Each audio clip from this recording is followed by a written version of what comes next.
The New York City skyline shimmered beyond the expansive floor-to-ceiling windows of the penthouse, its lights casting reflections on the polished marble floors.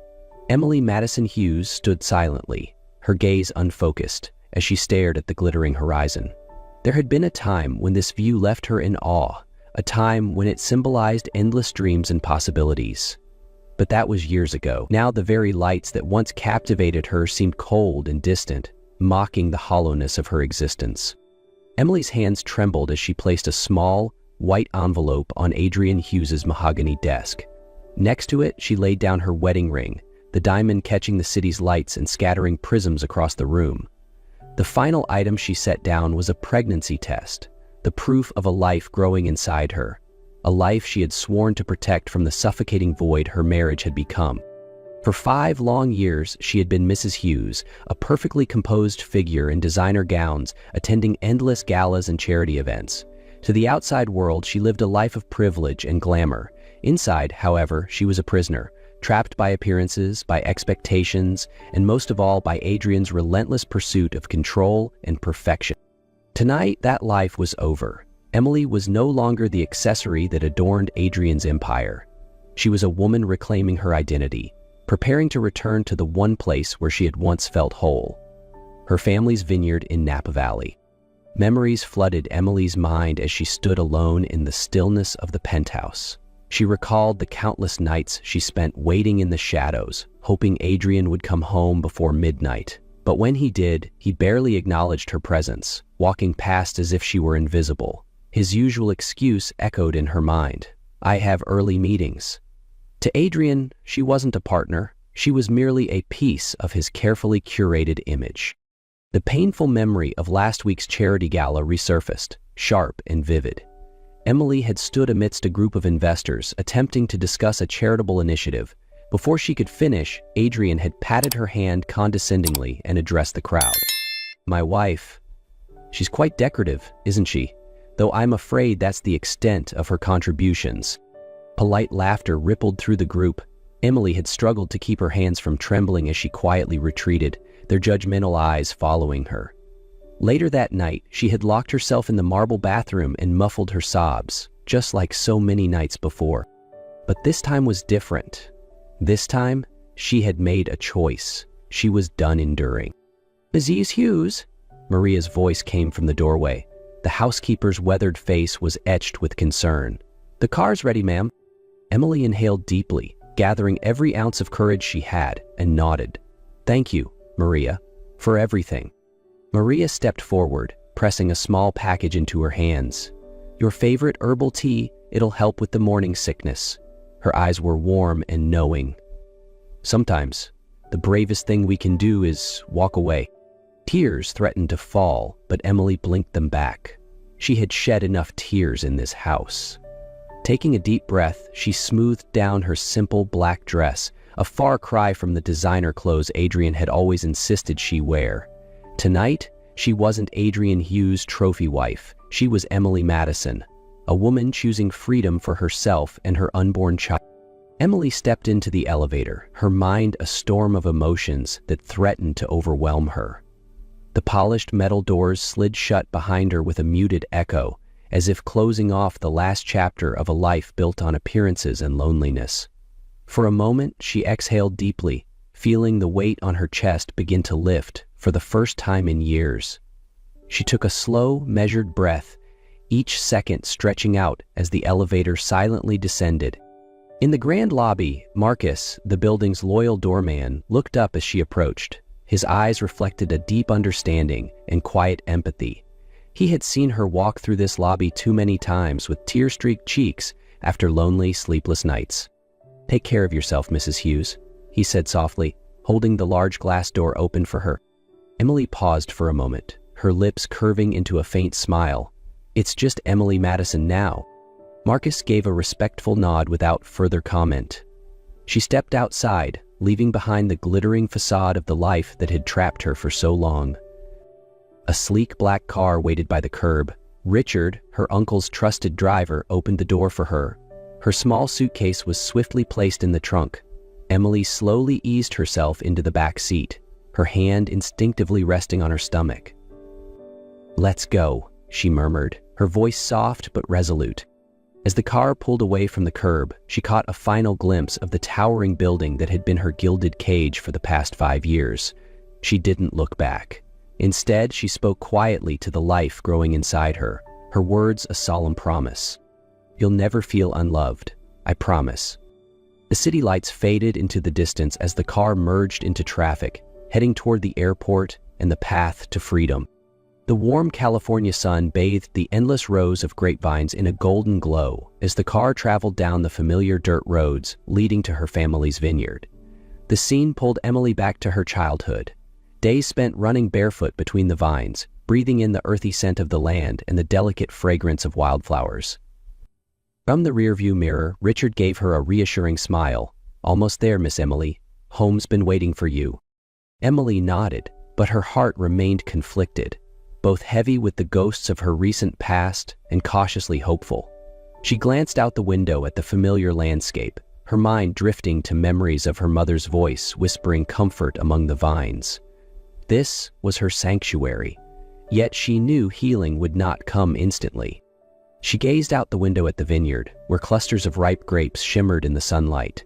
In the distance, the family villa came into view, a Mediterranean-style house with whitewashed walls and red-tiled roofs, standing proudly amidst the sea of green. The car turned onto the stone-paved driveway leading up to the main house. On the front porch, Uncle Leo waited, his sturdy frame silhouetted against the warm glow of the late afternoon sun. Though older now, he still exuded the quiet strength of a man deeply rooted in the land. One look at Emily, and his eyes softened with understanding. "Jose, my darling niece, you're finally home," Uncle Leo greeted her warmly, opening his arms wide. Emily stepped forward and sank into the embrace, inhaling the familiar scent of oak and sunshine clinging to his jacket. Tears threatened to fall, but this time they carried a sense of release. "I was afraid I'd never feel this again. You're here now, and that's all that matters. We'll take care of you, Emily," he promised with quiet conviction. From inside the house, Aunt Sophie appeared, her hands dusted with flour. "Good heavens, look at you, skin and bones. What have you been eating all these years, air and water?" Emily laughed, a genuine, unexpected sound. Aunt Sophie grabbed her gently and ushered her inside, chattering about the meal she had prepared: fresh bread, ripe fruit, and their family's signature wine. For the first time in years, Emily felt like she had crossed a threshold, not just into a house, but into the comforting warmth of home. Emily stepped into the grand house, immediately enveloped by the comforting warmth she had missed for so long. The scent of freshly baked bread mingled with the earthy aroma of oak barrels, filling the air. At the large wooden table in the center of the room, Aunt Sophie was already bustling, arranging a spread of delicious homemade food. "Sit down, sweetheart," Aunt Sophie said, gently guiding Emily into a chair. "You need to eat something. No one's here to control your meals anymore." Emily smiled softly, though a pang of sorrow tugged at her chest. In New York, Adrian had insisted she follow a strict diet overseen by nutritionists to maintain the perfect image. Now, the sight of simple food, bread, cheese, and fresh fruit, brought her an overwhelming sense of comfort and healing. "You need rest," Aunt Sophie continued, settling across from her. "We've got your room all ready. It's just the way you left it, though we may need to make a few changes soon." Her gaze shifted subtly to Emily's midsection, where the faint curve of her pregnancy was beginning to show. Emily placed a protective hand over her stomach, feeling the growing life within her. "You already know?" Emily asked softly, her voice laced with surprise. "Didn't need anyone to tell me," Aunt Sophie replied with a knowing smile.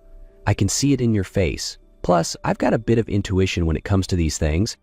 Uncle Leo entered the room moments later, setting a stack of clean towels on a nearby shelf. "We'll take care of both of you," he said firmly. "You don't have to worry about anything anymore.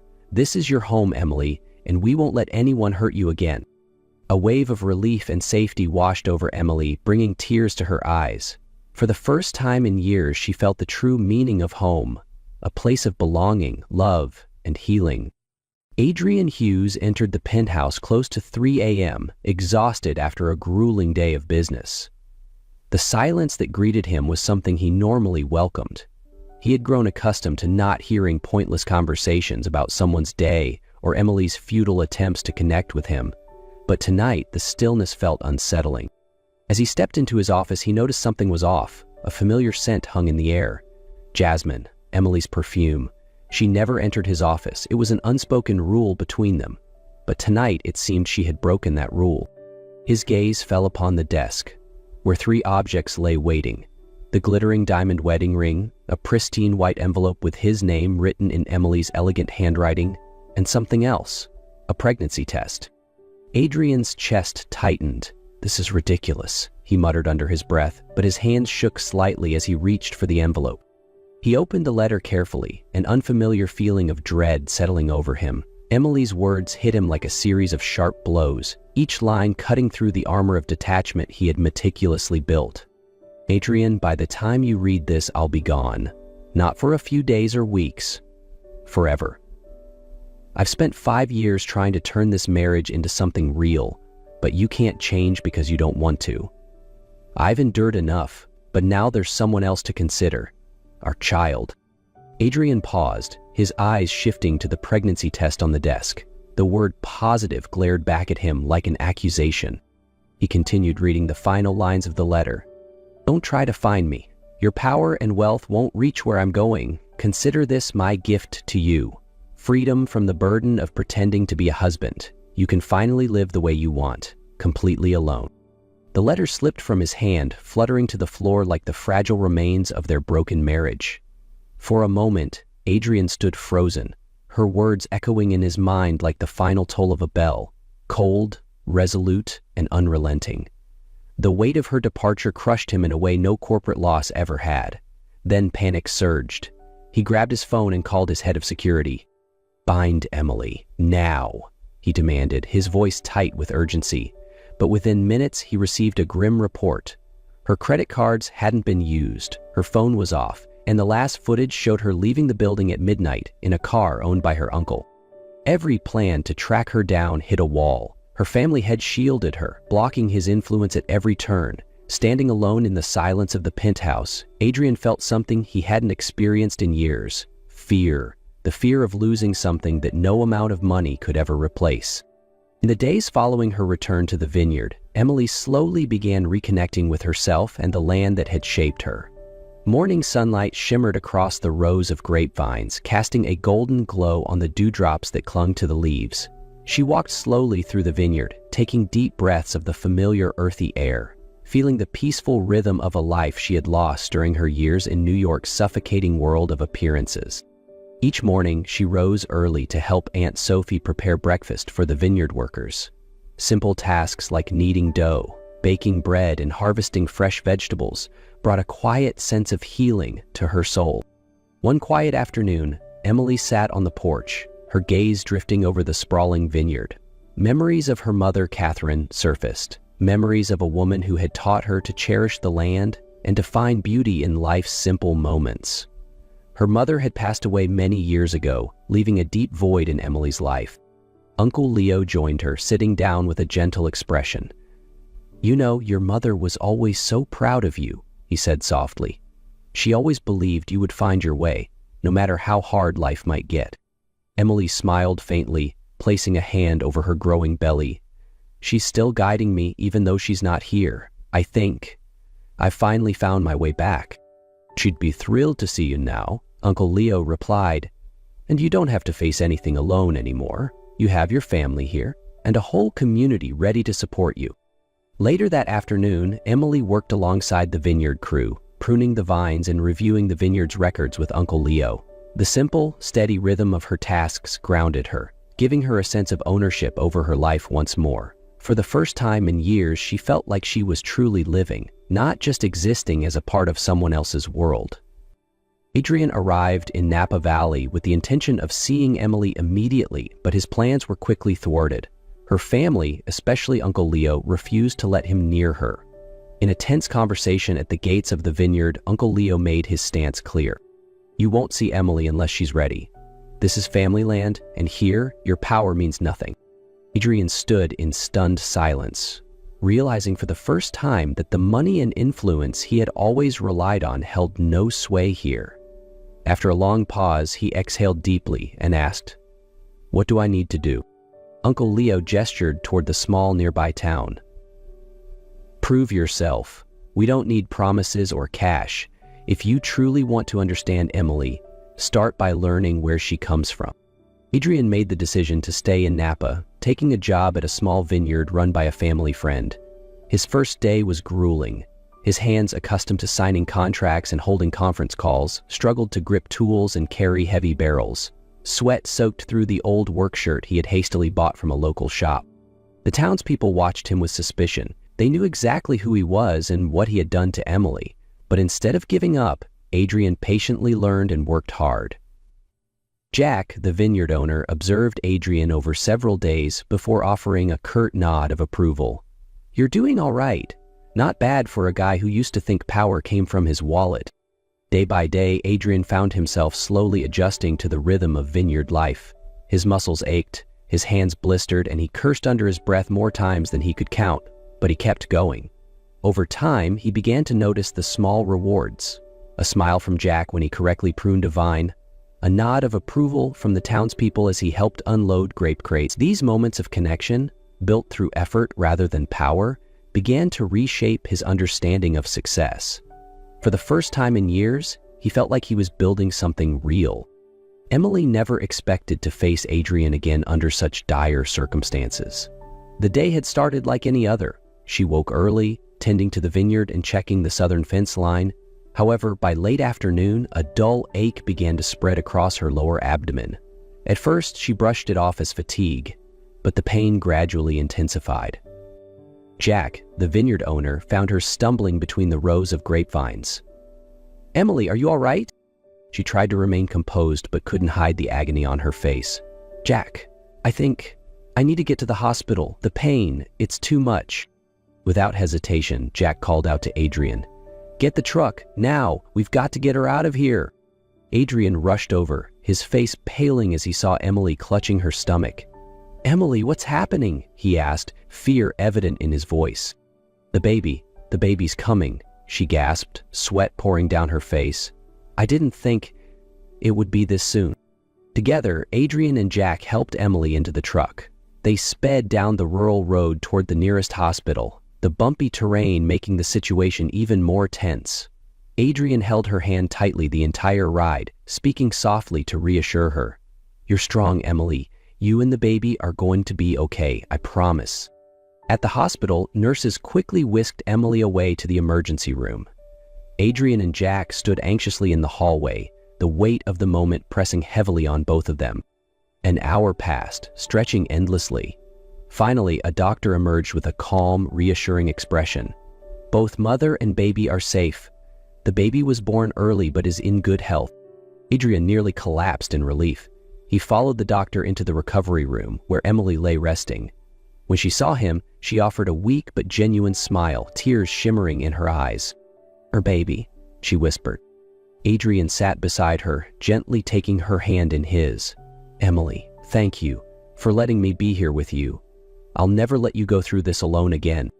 The gentle morning sunlight streamed through the hospital window, casting a warm glow over the room where Emily held her newborn daughter in her arms. The tiny baby, wrapped in a soft pink blanket, slept peacefully against her chest. Adrian stood quietly beside them, his eyes filled with awe and gratitude as he took in the scene before him. "She looks like you," he whispered, his gaze never leaving the baby's serene face. Emily gently ran her fingers over her daughter's delicate hair.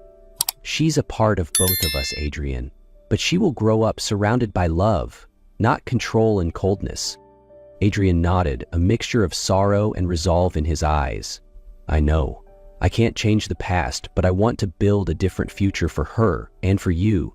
I bought a small vineyard nearby. I want to learn how to care for it from the ground up, the way you did. I want our daughter to know both sides of life, love, family, and responsibility." Emily studied him, seeing a man who was no longer the cold, power-obsessed figure she had left behind. Now, he was someone searching for redemption, someone willing to embrace a new way of living. "It's going to be a long road, Adrian," she said softly. "I need time to learn how to trust you again." "I understand," he replied. "I'm not asking for forgiveness overnight. I just want to be near you and our daughter, one day at a time. Outside the room, Uncle Leo and Aunt Sophie entered, carrying fresh flowers and baked goods. "The whole town is thrilled for you and the baby, Emily," Aunt Sophie said, placing the bouquet on the bedside table. "We held a prayer circle last night." Emily smiled, warmth flooding her heart at the support and love surrounding her. Adrian stepped toward the window, gazing out at the sprawling vineyards in the distance. The golden morning sun illuminated his face, revealing a man transformed, a man learning to love without conditions. He turned back to Emily and their child, hope glimmering in his eyes. "Shall we start over?" Adrian asked gently, his voice trembling with both hope and fear. Emily hesitated for a moment, her gaze locking with his. Slowly, she nodded, feeling the weight of both forgiveness and caution. "One day at a time," she agreed, her hand resting protectively over their child. "But I'm willing to try." In her arms, their daughter stirred slightly, as if agreeing with her mother. The warm sunlight bathed the room, signaling a new beginning for all of them.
Working as a waitress at a Christmas party, the woman froze when she realized the millionaire was her husband who died 7 years ago. She approached, and the Parker household was unusually quiet that evening, except for the faint crackling of the fireplace and the distant sound of carolers outside. The scent of cinnamon and pine filled the air, clinging to every corner of their modest home. Allison adjusted the ornaments on the slightly crooked Christmas tree, her fingers brushing against a delicate angel figurine that Connor had insisted on putting up last year. The ornament was fragile, much like the sense of normalcy she had tried so hard to rebuild for her family. "Mom, does this go here?" Mia's small voice broke the silence as she held up a glittering silver snowflake. Her eyes wide with innocent curiosity, Allison turned and smiled, a warmth that barely masked her fatigue. "That's perfect, sweetheart. Right at the top." Mia grinned. Her cheeks flushed from the warmth of the fire, and carefully hung the ornament near the star at the top of the tree. Connor, now 9 years old and growing far too quickly, was sprawled on the worn-out couch, fiddling with a half-finished puzzle, his brow furrowed in concentration, though he was fully aware of the conversation. "You always say that to Mia," he teased, shooting his sister a playful look. "She gets all the compliments." Allison chuckled and walked over, ruffling his unruly brown hair. "That's because she has excellent taste, you on the other hand." She paused dramatically, her eyes twinkling. "Well, let's just say you're a work in progress." Connor rolled his eyes, but the corner of his mouth twitched into a grin. "Thanks, Mom. Love you too. Always. Buddy," Allison whispered, her heart swelling with affection and a bittersweet ache. She looked at her children, their faces illuminated by the twinkling lights of the tree, and felt an overwhelming wave of gratitude mixed with sorrow. They were her whole world, the only thing that kept her anchored when the weight of the past threatened to pull her under. The warmth of the moment couldn't erase the cold shadow that loomed at the edges of her mind. Every Christmas carried that shadow with it, the absence of Tyler. 7 years had passed since the accident, and yet the pain still felt fresh, like an open wound that refused to heal. She could still remember the night the police knocked on her door. The somber faces, the carefully chosen words, the numbness that followed. Tyler was gone. His car had been found wrecked on a dark, icy road. No survivors. Just like that. The life she knew had been shattered beyond repair. Mom. Mia's soft hand tugged at her sleeve, pulling her back to the present. Are you okay? Allison blinked, her eyes stinging. She forced a smile and knelt to pull Mia into a hug, her daughter's small arms wrapping around her neck. I'm fine, honey. Just thinking about how lucky I am to have you two. Connor's gaze softened, the playful glint replaced by something more serious. We're lucky to have you too, Mom, right, Mia? Mia nodded vigorously, her pigtails bouncing. Yeah, we love you more than anything. Allison's throat tightened, and she pressed a kiss to Mia's cheek. I love you both more than anything, too. She straightened and took a deep breath, pushing the sorrow back into its corner. Now, who's ready for some hot chocolate? A chorus of excited cheers filled the room. The heaviness lifted. If only for a moment, Allison moved to the kitchen, pulling mugs from the cabinet and heating milk on the stove. The rhythmic clinking of spoons stirring marshmallows into the hot chocolate was oddly comforting. This was their tradition. Small, simple, but theirs. Don't forget the whipped cream, Connor called, peeking over the counter. I wouldn't dare, Allison replied, squeezing a fluffy swirl into each mug before handing them off. The kids settled back on the couch, their faces glowing with contentment as they sipped the steaming drinks. Allison sank into the armchair by the fireplace, her fingers curling around her own mug. The flickering flames cast shadows on the walls, and her gaze drifted to the mantel where framed photos stood like silent witnesses to a life that once was. There was one of Tyler holding a newborn Connor, his smile full of pride and joy. Another of the four of them together, their last Christmas as a family. Her fingers traced the edge of the frame, and a familiar ache settled in her chest. She hadn't had the heart to take those photos down, even though looking at them sometimes felt like pressing on a bruise when the kids finally drifted off to sleep. Allison stayed by the fire, the house wrapped in an almost sacred silence. The weight of the day finally pressed down on her shoulders. She wondered, not for the first time, if she was doing enough for them. If she was enough. You're stronger than you think, her sister Jill had told her once. But you don't have to be strong all the time. But what choice did she have? Weakness wasn't an option when 2 little lives depended on her. As the clock inched closer to midnight, she stood and turned off the lights on the tree. The angel on top sparkled faintly in the dim light, a fragile symbol of hope. She whispered into the quiet, her voice trembling. I hope I'm doing okay. Ty, I hope I'm making you proud. But deep down, a darker question gnawed at her. Why did it never feel like he was really gone? The morning sun filtered through the thin curtains of the Parker home, casting a soft glow on the living room. The Christmas tree still twinkled with its colorful lights, the faint smell of pine and leftover cocoa lingering in the air. Allison stood by the kitchen sink, rinsing out the mugs from the night before. Her thoughts swirled as she absent-mindedly watched the water swirl down the drain. The sound of the mail slot clinking open broke her reverie. She wiped her hands on a dish towel and walked to the front door. Picking up the small pile of mail, bills, coupons, and an envelope from the kids' school, she sighed, her shoulders sagging slightly. December always seemed to stretch her thin, both financially and emotionally, as she shuffled through the envelopes. A knock at the door startled her. She opened it to find her neighbor and friend, Carla, standing there with a bright smile and a thermos in hand. Morning, Allison. Thought you might need a coffee refill, Carla said, extending the thermos. You're a lifesaver, Allison replied, taking the warm container gratefully. Come in for a minute. Carla stepped inside, her eyes sweeping over the cozy but worn living room. Tree looks great. The kids must be excited. They are, Allison said, her smile faint. They always are. I just wish. She trailed off, not finishing the sentence. Wishing didn't pay the bills. Carla tilted her head sympathetically. Something will come through, it always does. She paused and then brightened. Actually, that's why I stopped by. Remember my cousin Liz who works catering for those fancy Beverly Hills events? Allison nodded, curious. She called me last night. One of their regulars needs extra hands for a big Christmas gala tomorrow night. Pays really well, and they're desperate for staff. I told her I'd ask if you'd be interested. Allison blinked, the weight on her chest momentarily lifting. A job like that could mean buying the gifts Connor and Mia had been hinting at, maybe even a little cushion for January's rent. That sounds amazing, she said slowly, trying to keep the surge of hope from showing too plainly. Are you sure they'll take me on such short notice? They'll take anyone who can carry a tray and smile, Carla assured her. It's at some big shot's mansion. You'll be serving drinks, hors d'oeuvres, that kind of thing. The shift's long, but it's worth it. Allison took a deep breath. I'll do it. I'll tell Liz I'm in. Carla grinned. I knew you'd say yes. I'll text her right now.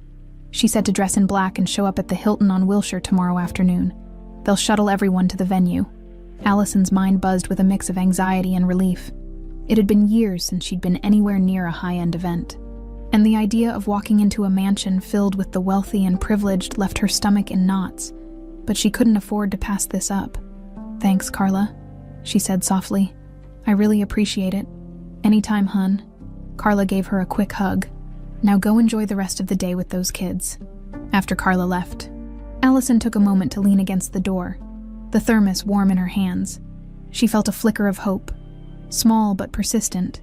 Maybe this was the break she needed, a little light in what had felt like an endless tunnel. That afternoon, she took Connor and Mia to the park. The air was crisp, carrying the scent of damp leaves and distant chimney smoke. Connor raced ahead with a group of kids from the neighborhood, while Mia clung to Allison's hand, her eyes sparkling as they walked toward the swings. Push me, Mommy, Mia squealed as she scrambled onto the swing, her legs kicking excitedly. Allison smiled, positioning herself behind her daughter and giving the swing a gentle push.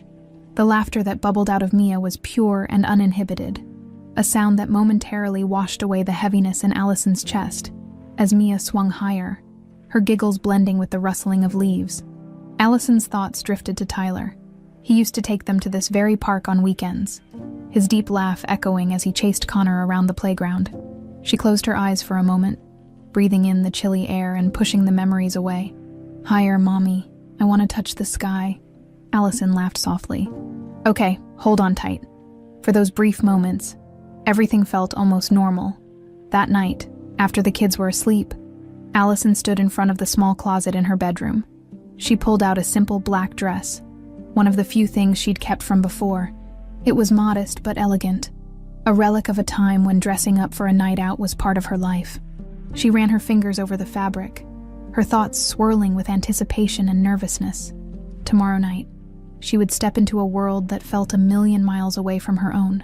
But she reminded herself of the reason why she was doing this. For Connor, for Maya, for the chance to give them a Christmas they deserved. She hung the dress on the door and turned off the light, the faint glow of the street lamp outside casting shadows on the wall. As she lay in bed, the quiet hum of the night settled around her. A strange feeling fluttered in her chest, part hope, part dread, a whisper that something was about to change, whether it was for better or worse. She didn't know, but she would face it, just as she had faced everything else, head on, with no other choice. The winter sun had already started to dip behind the skyline when Allison arrived at the Hilton on Wilshire Boulevard. A cold wind nipped at her cheeks as she adjusted her black dress and smoothed her hair back into a neat bun. The lobby was bustling with other caterers, waitstaff, and event organizers, all dressed in black and white, their faces set in focused determination. Allison Parker, a woman with sharp eyes and a clipboard, called out. Allison stepped forward, clutching her small purse tightly. Yes, that's me. The woman gave her a brisk once-over and nodded. Good. You'll be assigned to drink service. Follow the group outside. The shuttle's waiting. Allison joined a small cluster of workers as they filed out the glass doors into the evening chill. The van was already half full, the hum of quiet conversation inside mixing with the occasional burst of laughter. She slid into a seat by the window, her eyes fixed on the city lights flickering to life. First time working one of these gigs, a young man beside her asked, his voice friendly. She turned to find a smile on his face, his dark eyes warm and open. Yeah, first time you. Nah, I do this all the time. It's good money if you don't mind sore feet and rich people pretending you're invisible. He chuckled. I'm Marco, by the way. Allison. Well, Allison, don't worry. Stick with me, and you'll be fine. She managed a small smile, grateful for the kindness. The van pulled away from the curb and they rolled through the city, past twinkling decorations and crowded sidewalks. The chatter in the van faded as they entered a wealthy neighborhood where gates were tall, hedges were perfectly trimmed, and the air seemed colder somehow.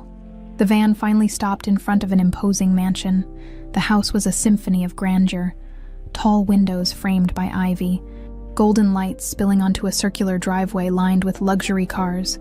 A large, decorated wreath hung on the massive oak doors, twinkling with tiny white lights. Showtime, Marco muttered, stretching his arms. Ready? As I'll ever be, Allison replied, her stomach in knots. They climbed out of the van, the cold biting through her thin dress. A man in a sharp suit directed them through a side entrance, away from the grandeur of the main doors. The hallway they entered was a stark contrast to the outside world. Polished marble floors, crystal chandeliers, and an air of quiet opulence. All right. Everyone, the event manager barked. This is a high-profile crowd. No mistakes, no lingering, and absolutely no fraternizing with the guests. Understood? A chorus of yes, ma'am echoed back. Allison took a deep breath as she picked up her tray of champagne flutes. The glasses clinked softly. A delicate, nerve-wracking sound. She followed the other servers into the main hall, her eyes widening as the space unfolded before her. The ballroom was breathtaking. Golden lights glittered from the massive chandelier overhead, casting warm hues onto the polished floors. Guests in designer gowns and tailored suits drifted through the room, laughter and conversation swirling like an elegant dance. A live string quartet played in the corner, the notes floating gently through the air. She felt like an outsider peering into a world that wasn't hers. The wealth, the glamour, the effortless smiles. It was all so far removed from her reality. But she shook the feeling off, forcing her hands to steady as she balanced the tray. Just keep moving, she whispered to herself. You're here for the money. That's it. She wove through the crowd, offering drinks and dodging the occasional dismissive wave. Most guests barely glanced at her, their eyes skimming over her like she was part of the decor. She found Marco across the room, giving her an encouraging thumbs up before disappearing behind a group of laughing socialites. As she passed near the grand staircase, she caught sight of herself in a gilded mirror. For a moment, she didn't recognize the woman staring back. The black dress, the tight bun, the mask of calm professionalism. It all felt like a costume, barely concealing the anxiety bubbling beneath the surface. Allison, a voice murmured. She blinked, realizing the voice had come from inside her head, but the sensation of hearing her name in that setting sent a chill up her spine. She shook it off and turned toward the center of the room, her gaze sweeping over the guests. That's when she saw him. At first, it was just the back of a man in a sharp charcoal suit, his broad shoulders and dark hair familiar in a way that made her stomach twist. He was standing near the fireplace, a drink in his hand, laughing at something someone said. The sound of his laughter, deep, rich, unmistakable, clawed its way into her memory. Her breath caught in her throat. No, it couldn't be. The man turned slightly, his profile coming into view, and the tray in her hands trembled. The world around her dimmed, the chatter and music fading into a dull roar. Her knees felt weak, and for a moment, she thought she might drop the glasses. It was him, Tyler, alive. A cold wave of disbelief crashed over her, her heart pounding so loudly she was sure the entire room could hear it. Her fingers gripped the tray tighter, knuckles white as she tried to breathe. The years of grief, the nights spent wondering, the crushing loneliness, all of it slammed into her at once. He wasn't dead. He was here, alive and well, in this world of money and privilege, and he was smiling like nothing had ever happened. She felt sick. Her mind screamed 1,000 questions, but only one rose to the surface, clear and sharp as a knife. How could he do this to us? The air seemed to thin around her. Allison's chest tightened as she stared at the man she once knew better than anyone, or thought she did. Tyler's profile was etched in her mind. Every curve of his jaw, the slight crinkle around his eyes when he laughed. She had memorized those features in her grief, afraid that time would erode the image of him from her mind. And yet, there he was, in the flesh, smiling, breathing, alive. Her hands trembled, the tray of champagne flutes clinking softly in her grip. She clenched her jaw, forcing her legs to remain steady. 1,000 thoughts raced through her mind, but none of them made sense. How was this possible? Why was he here? Why hadn't he come back to us? Her heart pounded so loudly she could barely hear anything else. She took a shaky breath, forcing her feet to move, one step forward, another. The space between them narrowed, yet it felt like an abyss. She weaved through the crowd, her vision tunneling until Tyler was the only thing in focus. Her fingers curled tighter around the tray, the glass stems digging into her skin. As she drew closer, Tyler turned slightly, his gaze sweeping the room. For a heartbeat, their eyes met. His laughter faded mid-sentence, his smile faltering. Confusion clouded his expression. And then, shock. Recognition flashed across his face like a lightning strike. His eyes widened, his body stiffening as if he'd seen a ghost. Allison's voice was a whisper, tight and raw. "Tyler." He blinked, his mouth opening slightly, but no sound came out. The color drained from his face, and for a moment they stood frozen in a bubble of stunned silence. Around them, the party continued. Laughter, clinking glasses, and the hum of the string quartet, oblivious to the storm brewing in the center of the room. "Allison," he finally breathed, his voice barely audible. He took a hesitant step forward, his eyes darting around as if he expected the floor to collapse beneath him. What are you doing here?" A sharp laugh escaped her lips, bitter and hollow. "What am I doing here?" she echoed, her voice trembling. "I'm working, Tyler. You know, surviving. Something I've had to do alone for the past 7 years." Tyler flinched, his face contorted with guilt. He glanced around nervously, as if afraid someone might overhear. "Allison, I can explain." "Explain?" Her voice cracked, and tears burned at the corners of her eyes. "Explain how you're standing here, alive and well, while I spent 7 years thinking you were dead. Explain how you left me to raise our children alone." His eyes darted away at the mention of the kids. He swallowed hard, his Adam's apple bobbing. "Please, not here," he whispered urgently. "Can we go somewhere private? I'll tell you everything, I promise." She shook her head, the sheer audacity of his request igniting a fire inside her. "Private? You want to hide this conversation like you hid from us?" Her voice rose, drawing curious glances from a few guests nearby. She didn't care. The years of pain and confusion clawed their way to the surface, refusing to be suppressed any longer. "Allison, please." His voice cracked, desperation seeping into his eyes. He reached out a hand, but she stepped back, the gesture like a slap to her face. Her grip on the tray loosened, and suddenly, she didn't care about keeping up appearances.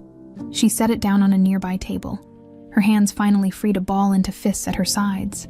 The tremor in her voice was gone now, replaced by a cold, hard edge. "Who are you, Tyler?" she asked, her voice low and steady. "Because the man I loved, the man I married, would never have done this. He would never have abandoned me. He would never have abandoned his children." Tyler's face crumbled, and for a split second, she saw the man she had once trusted with her whole heart. But the moment passed. He glanced over his shoulder, his eyes landing on a woman in a glittering red dress across the room. The woman's gaze met his, and her expression tightened with concern. Allison's breath caught in her throat. "Is that her?" she asked, the question a dagger on her tongue. "Is she the reason you left us?" Tyler's jaw clenched, his silence answering for him. The betrayal hit her like a physical blow, the air rushing from her lungs. The man she had mourned, the man she had spent nights crying for, had not only left her, he had replaced her. Her vision blurred with tears, but she blinked them away. She refused to cry in front of him. He didn't deserve her tears. "You're a coward," she whispered. "You didn't die, Tyler. You just ran away." "Allison." "No." She held up a hand, cutting him off. "You don't get to say my name. You don't get to ask for my understanding. Not after everything. She turned on her heel, her heart shattering with every step. She pushed through the crowd, her mind a whirlwind of rage and grief. The world spun around her, but she forced herself to keep moving. She had to get out, away from him, away from the lies. Her vision tunneled as she stumbled toward the side exit. The cold night air hit her like a slap, but it wasn't enough to calm the storm inside her. She pressed a hand to her chest, struggling to breathe. 7 years of mourning, 7 years of questions. All of it had led to this nightmare. Behind her, the door creaked open. "Allison, wait!" Tyler's voice cracked in the night, but she didn't stop. She didn't look back. She was done waiting. The cold night air bit at Allison's skin as she stumbled away from the mansion, her breaths coming in ragged gasps. The world outside was a blur of twinkling lights and muted holiday cheer, so at odds with the chaos raging inside her. Her shoes crunched on the gravel path, but she barely registered the sound. All she could hear was the echo of Tyler's voice, his feeble attempts at explanations, his hollow pleas. Her legs carried her forward with a mind of their own, desperate to put as much distance as possible between her and the lie she'd just uncovered. She stopped near a towering hedge, leaning against it for support. The neatly trimmed branches pressed into her back, grounding her in reality. She inhaled deeply, trying to slow her racing heart, but every breath felt like shards of glass scraping her lungs. "Allison," his voice, frantic and broken. Sliced through the night, she squeezed her eyes shut, willing herself to disappear. But his footsteps grew louder, and before she could move, he was there, standing a few feet away.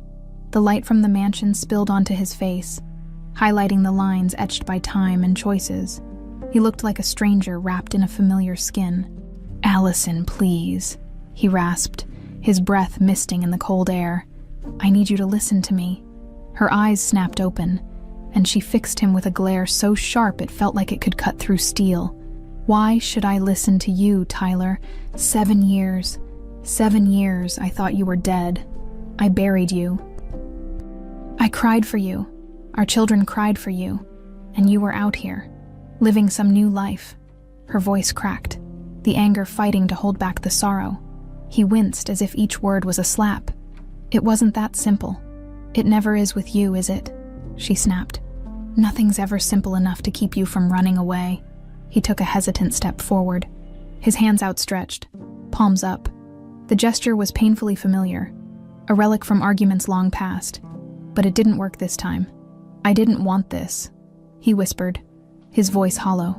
"I thought I was protecting you, protecting me." Her laugh was bitter, sharp as a blade. "From what, Tyler? From the truth, from having a husband, from our children having a father."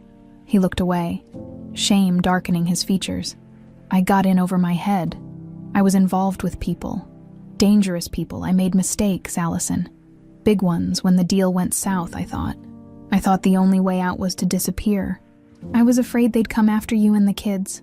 Her heart twisted painfully, but she refused to let his words soften her. "So, instead of facing it, you took the coward's way out. You let us think you were dead.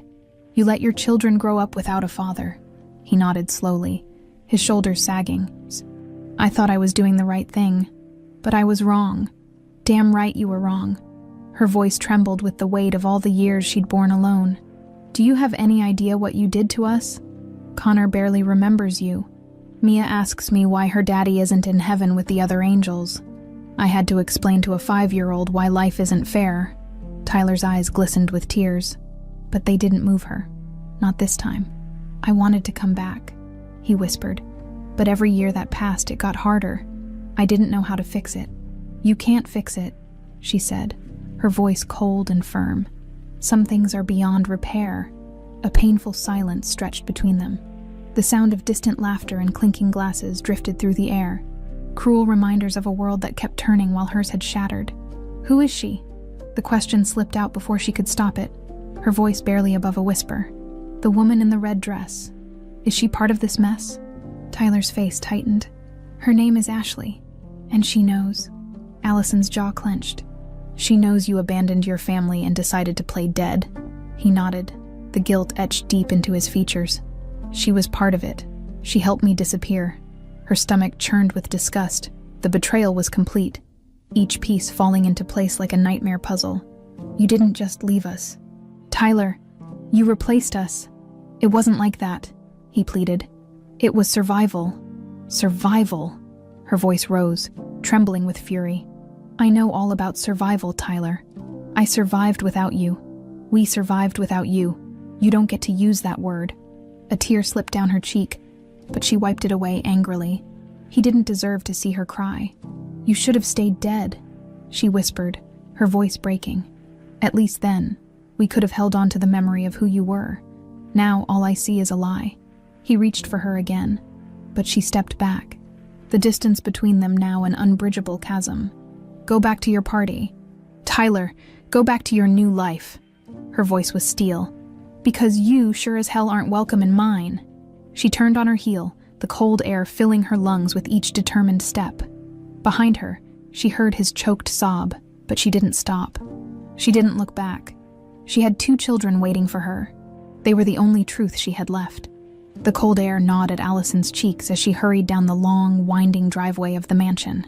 Her footsteps were quick and unsteady, fueled by a desperate need to escape, to put as much distance as possible between her and the painful reality she'd just faced. The echoes of her confrontation with Tyler replayed in her mind, each word a barb that dug deeper into her heart. Her breath came in short, sharp bursts. The glittering lights of the party blurred behind her. Swallowed by the night, she barely noticed the few guests who gave her curious glances as she passed. Her vision narrowed, focused only on the iron gates ahead. If she could just get outside, maybe she could breathe again. Allison, Marco's voice cut through the chaos in her mind. She paused, her hands gripping the wrought iron bars of the gate, the cold metal biting into her palms. She turned slowly, blinking through the haze of tears. Marco jogged toward her, his brow furrowed with concern, his breath misting in the chilly air. Hey, what happened? He asked, his voice soft but urgent. You look like you've seen a ghost. A bitter laugh escaped her lips. I have. Marco's eyes searched her face, trying to understand. Do you need a ride home?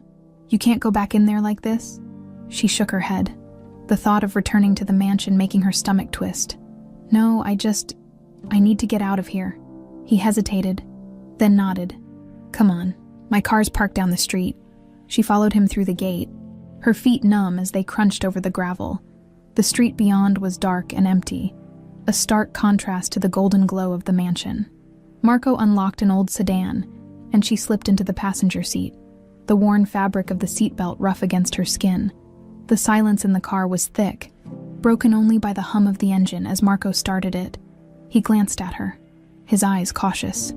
You okay? She let out a shaky breath. No, not even close. He didn't press for details, and she was grateful for that. Instead, he pulled onto the road, the headlights slicing through the darkness. The city lights glimmered in the distance, a blur of motion and life that felt foreign and out of reach. They drove in silence, the radio playing a soft jazz tune that seemed wildly out of place. Allison stared out the window, the familiar streets of Los Angeles passing by like a dream. Her mind was a whirlwind of memories and questions she couldn't answer. Tyler was alive.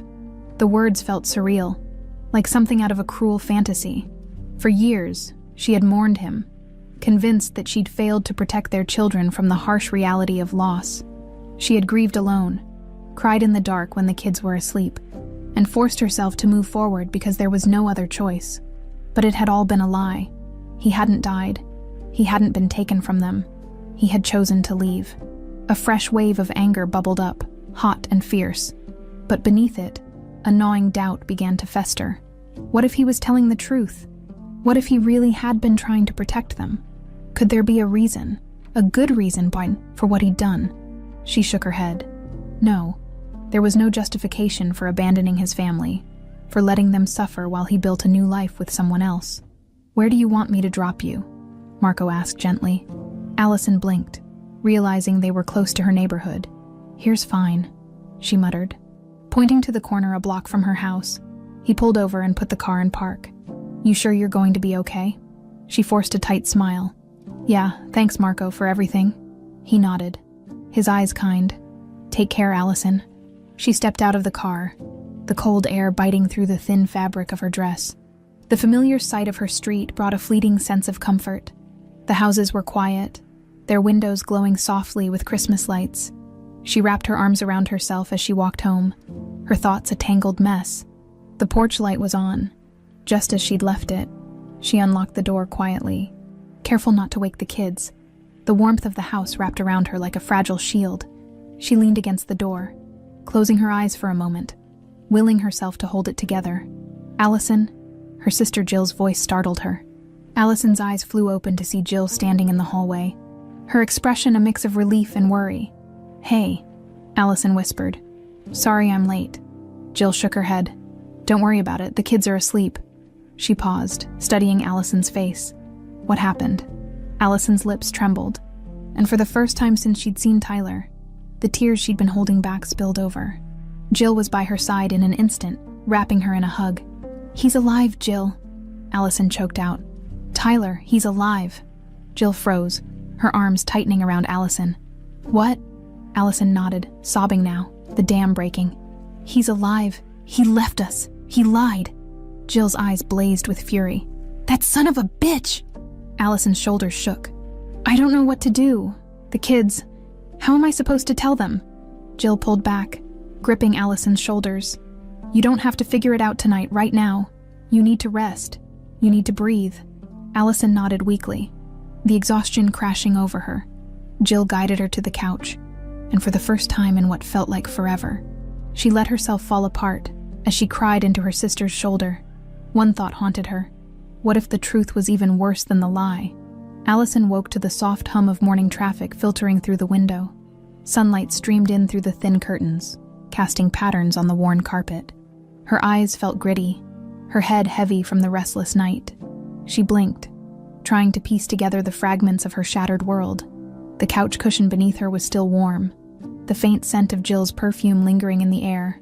Her sister must have stayed with her through the night, holding her as she cried herself empty. Now the house was eerily quiet, the kind of quiet that follows a storm. She forced herself to sit up, her muscles aching. The events of the previous night crashed back into her mind, each memory a jagged shard. Tyler, alive, the confrontation, the lies, the gut-wrenching betrayal. Her breath hitched, but she swallowed the sob threatening to rise. She couldn't afford to fall apart again. Not now. Footsteps padded softly down the hall, and Jill appeared in the doorway, a steaming mug of coffee in her hand. Her eyes were red-rimmed, exhaustion etched into her features, but her expression was resolute. "Hey," Jill said softly, walking over and handing her the mug. "How are you holding up?" Allison took the coffee, the warmth seeping into her fingers. She stared into the dark liquid, her voice a hollow whisper. "I don't know." Jill sat beside her, wrapping an arm around her shoulders. "You don't have to know right now. One step at a time." Allison nodded, taking a careful sip. The bitterness grounded her, cutting through the fog in her mind. "The kids. They're in the kitchen having breakfast. I told them you weren't feeling well." Jill paused. "They're worried about you." Guilt twisted in her stomach. "I need to be strong for them." "You are strong," Jill insisted, her voice firm. "But you don't have to do this alone. Whatever you decide to do about him, I'm here. We'll figure it out." Allison took a shaky breath. "I have no idea what to do, Jill. Part of me wants to forget he exists, but another part, a stupid, broken part, wonders if there's more to the story. What if he really was trying to protect us?" Jill's jaw tightened. "Even if that's true, abandoning you and the kids wasn't the way to do it. He made his choice. Now you get to make yours." The words settled heavily in her chest. Jill was right, but the weight of the decision felt suffocating. Whatever she chose would shape not just her future, but Connor's and Mia's too. How could she possibly explain this to them? The sound of little feet pattering toward the living room interrupted her thoughts. Connor appeared first, his brown eyes wide with concern. Mia followed close behind, clutching her stuffed bunny, her lip trembling. "Mommy, are you okay?" Mia whispered. Allison set the coffee down and opened her arms. Her children rushed to her, their warmth a balm on her raw nerves.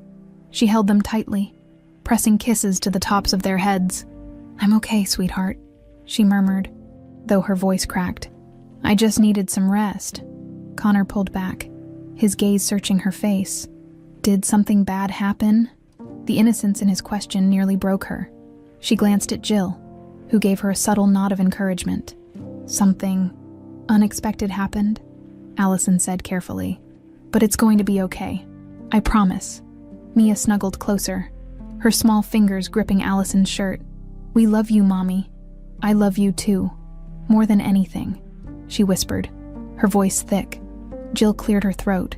Hey, who wants pancakes? I make 'em almost as good as your mom. Mia's face lit up. Me? Connor managed a small smile.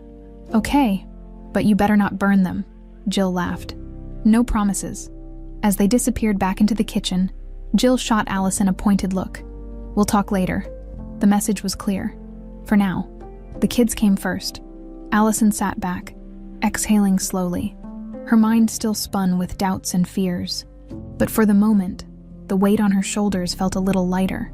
Later that afternoon, after Jill had taken the kids to the park to give her some space, Allison found herself pacing the living room. The silence felt oppressive. Every time she closed her eyes, Tyler's face loomed behind her eyelids. The shock and guilt etched in his features. Her phone buzzed on the coffee table, jolting her out of her thoughts. She snatched it up, her heart pounding. An unknown number flashed on the screen. Her fingers hesitated before she answered. Hello? Allison?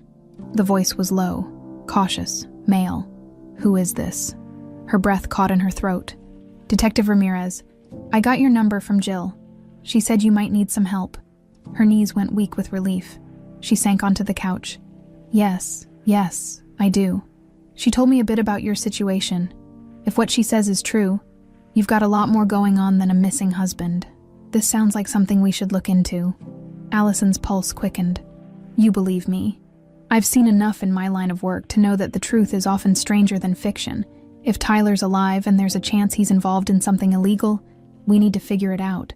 For your safety and your kids. Tears welled in her eyes, a mix of gratitude and fear. Thank you. Don't thank me yet. This could get complicated. But you're not alone in this, Allison. I promise. As she ended the call, a spark of determination ignited inside her. She wasn't powerless. She wasn't alone. For the first time since she'd seen Tyler, a plan began to form in her mind.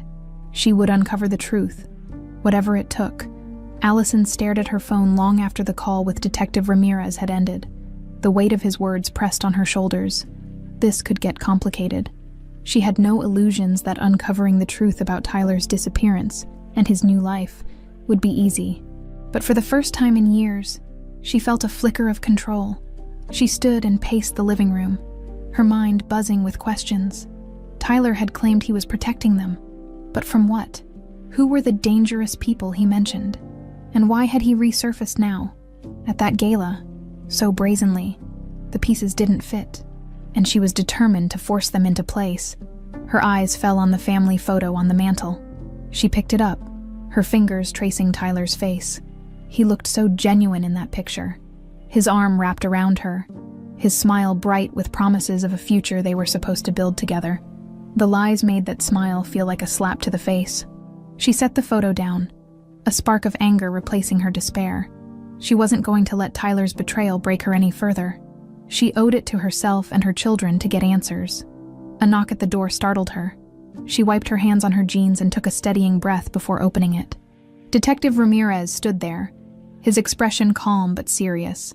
He was in his mid-40s, with a neatly trimmed beard and a presence that radiated quiet authority. Allison, he asked. She nodded and stepped aside. Come in. He walked in, his eyes scanning the room with practiced ease.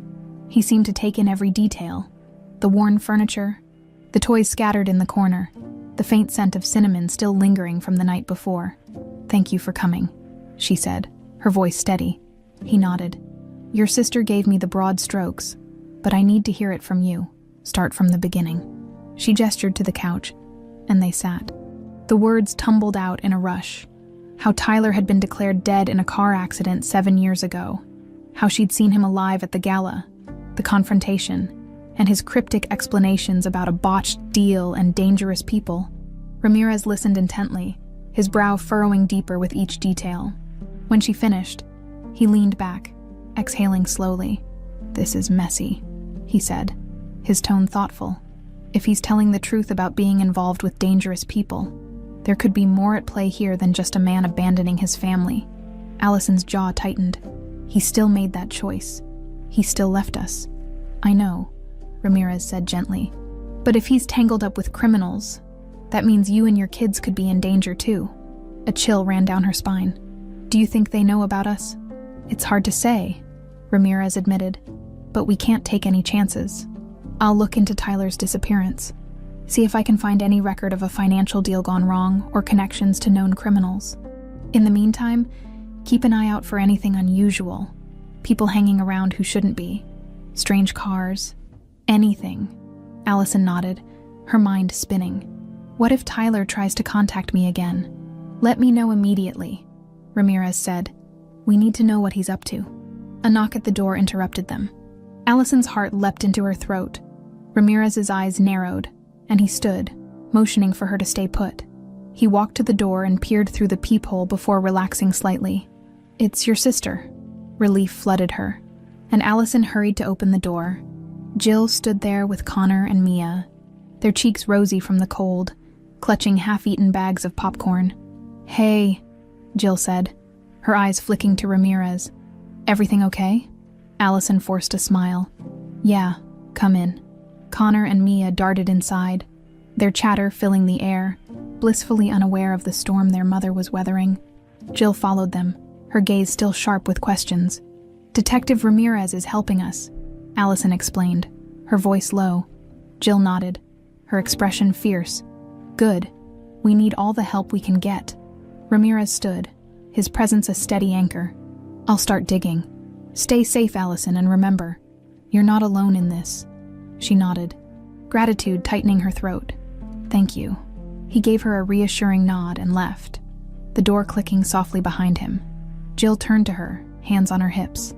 "So, what's the next move?" Allison exhaled, the weight of the decision settling on her shoulders. "We find out what Tyler's hiding. No more lies. No more secrets." Jill's eyes shone with approval. "We'll get through this. You've got me, and now you've got Ramirez. Tyler doesn't stand a chance." A determined fire ignited in Allison's chest. For too long, she'd been at the mercy of Tyler's choices. Now, she was taking back control.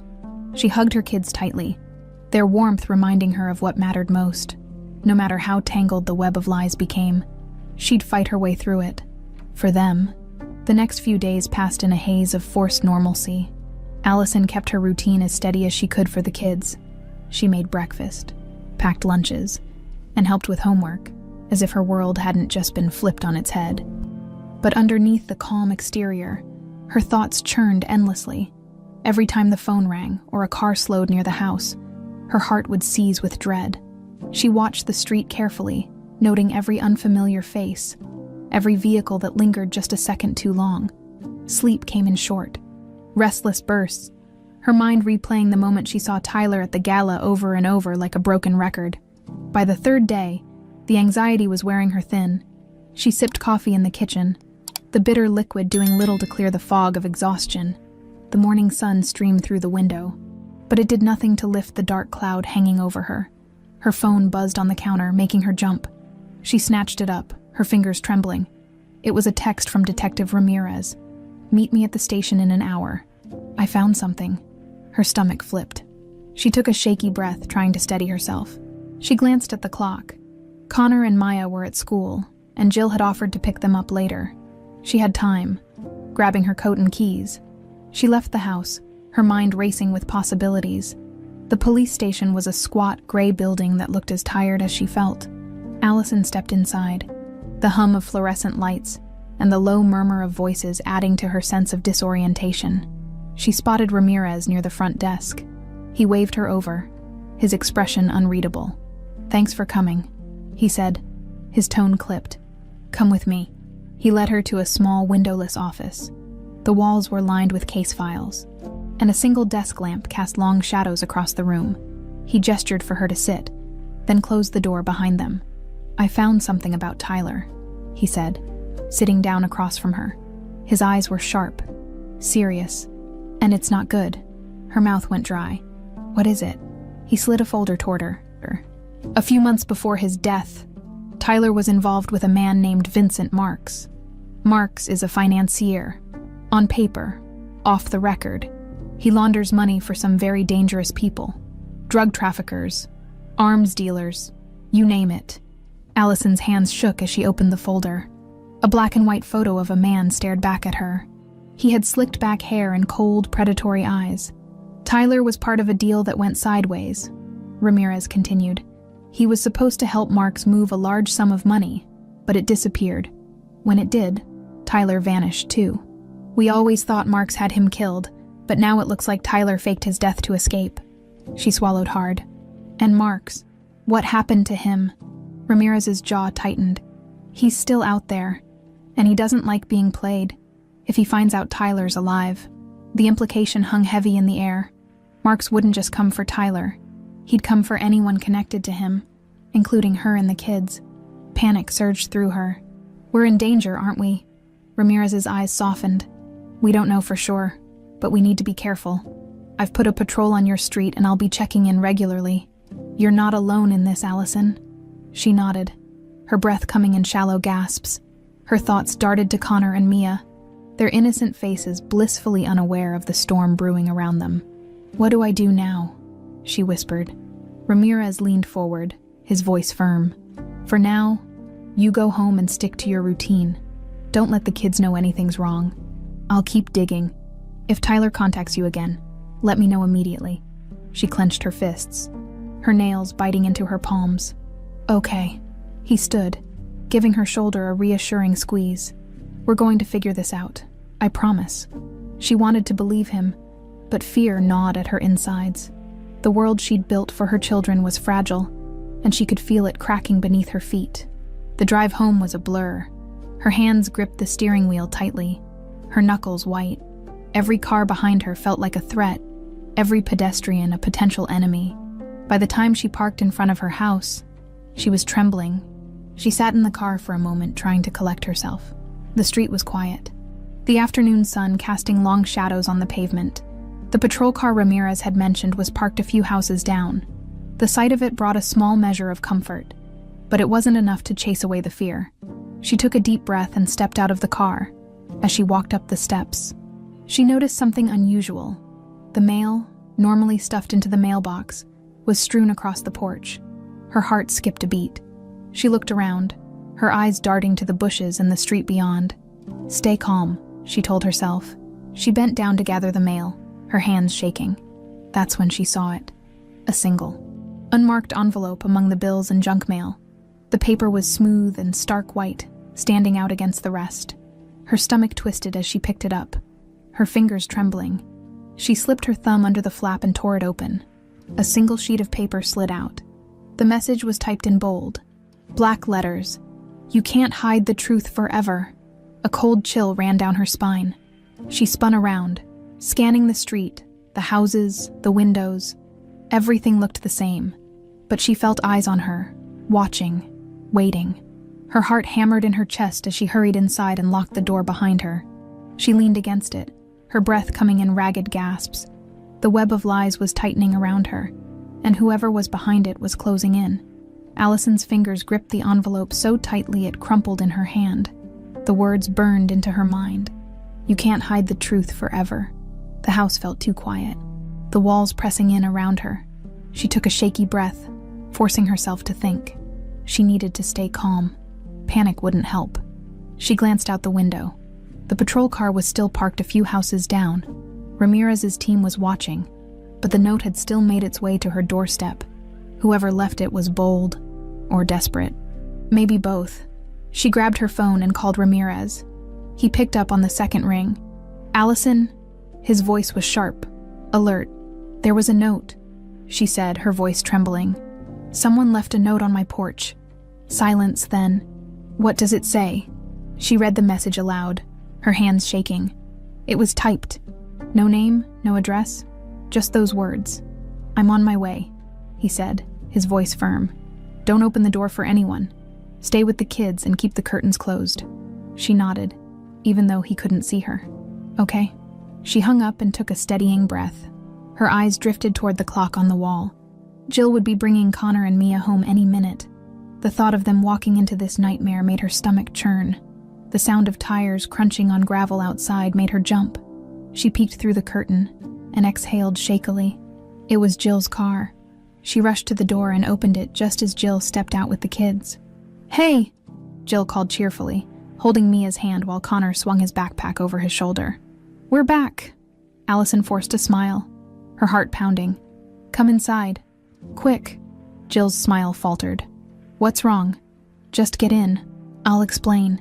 Jill's eyes narrowed, but she didn't argue. She herded the kids inside. Allison shut the door, locking it behind them. "Mom," Connor called, his face lighting up. "Guess what? I got an A on my science quiz."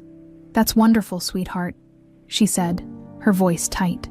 She kissed the top of his head, trying to mask her fear. "Why don't you two go play in your room for a bit?" "I need to talk to Aunt Jill." Connor's brow furrowed. "Are you okay, Mom?" She smiled weakly. "I'm fine. I just need a minute." Okay. He grabbed Mia's hand, and they disappeared down the hallway. As soon as they were out of earshot, Jill turned to Allison. "What the hell is going on?"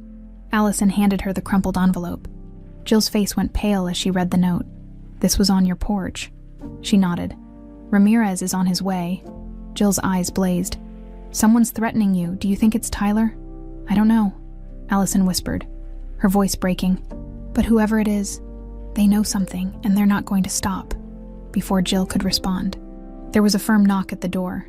Allison's heart leapt into her throat. Jill stepped protectively in front of her, her jaw tight. "It's Ramirez," a voice called from the other side. Jill exhaled sharply and opened the door. Detective Ramirez walked in, his expression grim. 2 uniformed officers followed him, scanning the room with trained eyes. "Where's the note?" Ramirez asked. Allison handed it over, her fingers still trembling. He examined it, his brow furrowed. "Whoever left this wanted you to feel vulnerable," he said, his voice steady. "They wanted you to know they're watching." Allison swallowed hard. "Does this mean they know about the kids?" Ramirez's jaw clenched. "We can't rule it out, but we're going to increase patrols in the area. I'll have someone stationed outside your house 24/7. Jill crossed her arms, her face flushed with anger. "That's not enough. What if they break in? What if they try to take the kids?" Ramirez's eyes softened. "I understand your fear, but right now we don't have enough to go on. The best thing you can do is stay vigilant. Lock the doors, don't go anywhere alone, and call me the second anything seems off." Allison nodded, fighting the rising tide of panic. "What about Tyler? Should I try to find him?" Ramirez shook his head. "No, let me handle that.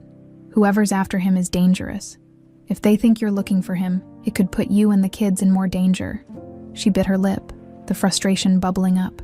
"So I just wait. For now, yes," he said gently. "But you're not powerless, Allison. You're smart, and you've made it this far. Trust me, we'll get through this." His words were meant to comfort, but the knot in her chest refused to loosen. She watched as the officers swept through the house, checking windows and doors, before setting up a post outside. When they finally left, the house felt both safer and more suffocating. The curtains were drawn tight, the doors bolted, but the sense of vulnerability lingered like a poison. Jill turned to her, her eyes blazing with determination. "You're not going through this alone. I'm staying here. We'll protect the kids together." Allison nodded, tears welling in her eyes. "Thank you." Jill hugged her tightly, her voice fierce. "We've survived worse. We can survive this too." As they pulled apart, Allison's phone buzzed. She glanced at the screen, an unknown number. Her heart pounded. She hesitated, then answered. "Hello." A distorted voice crackled through the line, cold and menacing. "Stop digging, Allison, or you'll regret it." The line went dead. She stared at the phone, her hands trembling. The trap was closing in, and she was running out of time. Allison's hand shook as she set the phone down, the distorted voice still echoing in her mind. "Stop digging, Allison, or you'll regret it." The cold finality of the threat wrapped around her like a vice. She took a deep breath, trying to steady her nerves, but the air felt thin, like she couldn't get enough of it. Jill's eyes narrowed, her voice sharp. "Who was that?" What did they say? Allison swallowed hard, the words catching in her throat. They told me to stop digging or I'll regret it. Jill's face went pale, but her expression hardened. We need to tell Ramirez. Allison nodded, her mind racing. I will. But what if telling him makes things worse? What if whoever this is gets more aggressive? More aggressive. Jill's voice rose. They're already threatening you, Allison. They know where you live. This isn't going to stop unless we do something. Her sister's anger matched the storm inside her, but fear was the loudest voice in her mind. I can't put the kids in danger, Jill. I can't let them get hurt because of Tyler's mess. Jill clenched her fists. Then what's the alternative? Living in fear until they decide to make good on their threat. Allison closed her eyes, the weight of the situation pressing down on her shoulders. Every choice felt like stepping onto thin ice. One wrong move away from catastrophe. Her thoughts darted to Connor and Maya, blissfully unaware in their bedroom. Safe for now. For now. A knock at the door made them both jump. Jill rushed to the window and peeked through the curtains. It's Ramirez. Allison let out a shaky breath and opened the door. Ramirez stepped inside, his face tense. He took one look at Allison and knew something was wrong. What happened? He asked, his voice low. She held out the phone. I got a call. They told me to stop digging. Or else. Ramirez's jaw tightened. He took the phone, examining the screen. Blocked number. They're covering their tracks. He looked up, his eyes blazing with determination. This changes things. They're getting bolder. Allison's knees felt weak. She sank onto the couch, her fingers gripping the armrest like it was the only thing keeping her grounded. What do we do? We're not backing down, Ramirez said firmly. But we need to be smart. I'm going to have someone analyze this call, see if we can trace it. And I'm putting a team on you and the kids around the clock. You won't be alone for a second. Jill crossed her arms. What about Tyler? He's the reason this is happening. Can't you find him and... I don't know. Use him to stop this. Ramirez's face darkened. We're trying. But Tyler knows how to disappear. He's been doing it for years. If he doesn't want to be found, it's going to take time. Time we don't have, Allison said, her voice hollow. Whoever this is, they're closing in. Ramirez knelt in front of her, his voice softer now. I know you're scared, but I promise you, we're going to keep you and the kids safe. I won't let anything happen to you. A tear slid down her cheek. She wiped it away, frustrated with herself for showing weakness. I just want this to be over. We'll get there, Ramirez assured her. One step at a time. That night, after the kids were in bed and Jill had fallen asleep on the couch, Allison sat at the kitchen table, staring at the flickering candle in front of her. The shadows danced across the walls, her thoughts a chaotic swirl of fear and exhaustion. She thought about Tyler, the man she had loved, the man she had trusted with her heart and their children's futures, the man who had shattered that trust into pieces so small, she wasn't sure it could ever be put back together. A part of her still wanted to believe there was a reason, a shred of justification for what he had done, but the reality was far harsher. His choices had led them here, to this terrifying precipice, and she was left to pick up the pieces. The faint creak of a floorboard jolted her from her thoughts. She turned, her heart hammering in her chest. Connor stood in the doorway, his eyes wide and sleepy. Mom. She forced a smile, pushing the fear down. Hey, buddy. What are you doing up? He shuffled over, his bare feet silent on the cold floor.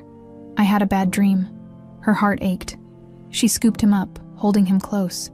It's okay, you're safe. He buried his face in her shoulder. I dreamed someone was chasing us. Her throat tightened. No one's going to hurt us. I promise. He pulled back, his eyes searching hers. You're scared too, aren't you? She hesitated, the truth like a stone in her chest. Yeah. A little, but being scared doesn't mean we aren't strong, and we're going to get through this, together. Connor nodded, his small hands gripping her shirt tightly. I trust you, Mom. Her eyes welled with tears, but she smiled. I love you, buddy. I love you too. She held him until his breathing slowed, his weight going limp in her arms.